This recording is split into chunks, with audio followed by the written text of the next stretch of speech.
नमस्कार दर्शक बंधु, जय जगन्नाथ। मु विभूषण पंडा। 2024 नूतन इंग्राजी नववर्ष आसुची।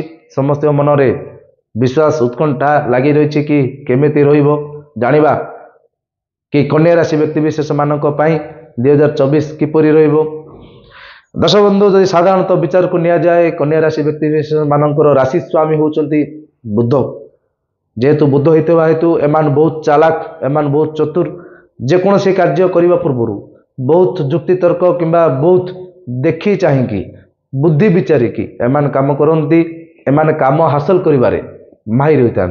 तो जानिबा 2024 रे केमिति कटिबो एवं किपरि हबो। वर्ष आरंभ दर्शक बंधु आपणकर देवगुरु बृहस्पति अष्टम स्थान रे थिबा हेतु वर्ष आरंभ एप्रिल मास जाए आपणकर आर्थिक समस्या को जदि विचार को नेबा सफलता हासिल करने पाई आपन को बहुत परिश्रम करने को पड़ो। बहुत परिश्रम करिला परे मध्य आपणकर सफलताटी आपणकर पेंडिंग कि आपणकर रही जीवो। जदि विचार को नेबा एप्रिल मास पर निश्चित रूपे आपणकर भाग्य स्थान रे देवगुरु बृहस्पति पदार्पण करुचंती। तो आपणकर भाग्य उदय होबो। भाग्य स्थान रे गुरुंकर शुभ दृष्टि एवं गुरुंकर स्थान भलो थिबा हेतु आपण जहाँ चिंता करेंगे निश्चित आप सफलता हासिल करेंगे। जो माने कि पूर्वर किसी समस्या देकी करती करुले से अपॉर्चुनिटी। तो दर्शक बंधु 2024 कन्या राशि को जो विचार को निया जाए आर्थिक क्षेत्र में एप्रिल मास पर निश्चित सुधार आसब, पदोन्नति हम। जहाँ कार्य आपणकर पुराणा रही जाइतिला निश्चित आपण एप्रिल मास पर सक्सेस पाइबे।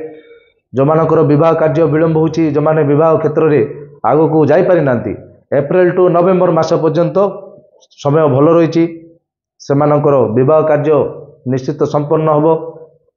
एवं जानिबा जो माने कि शेयर मार्केट रे इन्वेस्टमेंट करछंती, शेयर मार्केट को नहीं जो माने इंटरेस्ट अछंती टिके रहि जांदो। दर्शक बंधु एप्रिल मास पर ही आपण शेयर मार्केट रे आपण अर्थ आपणकर विनियोग करंतु।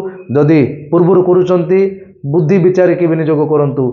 जदि नहीं कौनसी सांगसाथी किंबा कौनसी बंधुंकर किंबा कौनसी रिलेटिवंकर कथार पड़ी जदि आप इन्वेस्टमेंट को जदि करदेवे निश्चित खालर पड़े। टिके रही जातु। एप्रिल मास पर नवेम्बर मास पर्यंत निश्चित भल समय अच्छी। से समय रे आपण आग को जीवे। आपणकर भाग्य रे देवगुरु बृहस्पति रही माने एप्रिल मास पर देवगुरु बृहस्पति आपणकर भाग्य स्थान को जेतेबेले जीवे बासभवन गृह निर्माण आपणकर शिल्प अनुष्ठान प्रतिष्ठा आपणकर चाकरी क्षेत्र में पदोन्नति आपणकर बारंबार जेकोसी कार्य पेंडिंग रही जाइए से पेंडिंग कार्य आप मुक्ति पाइबे। नूतन अनुष्ठान मान प्रतिष्ठा करेंगे, आगु को मध्य जीवे। तो यह थिला आर्थिक क्षेत्र में कन्या राशि व्यक्ति विशेष मानकर जानिबा जे पारिवारिक क्षेत्र को केमिति रहिबो एवं किपरि रहिबो। पारिवारिक क्षेत्र को जदि विचार को नेबा दर्शक बंधु एते भलो नाही कि एते खराब नाही, मध्यम धरणर रहिबो। कार्य व्यस्तता हिसाब रे परिवार को आपण समय दे पारिबोनी, जहा फल रे मन भितर किछि ना किछि परिवार संकोच किछि ना किछि मन भितर अफसोस रहिबो, जहा कि आपणकर परिपूर्ण होबनी। पारिवारिक क्षेत्र रे एते उन्नति नाही। स्वास्थ्य अवस्था को जदि विचार को निया जाए स्वास्थ्य अवस्था रे आपणकर सुधार आसीबाटा बहुत मुश्किल हो जिवो। स्वास्थ्य अवस्था रे जहा कि आपण रोग रे पीड़ित अछंती जो माने से माने जागृत रुहंतु, निज शरीर प्रति ध्यान दियंतु। जदि नहीं निश्चित रूपे आपणकर देह खराब आपणकर रोगाग्रस्त बढ़ी बढ़ी चलिबो।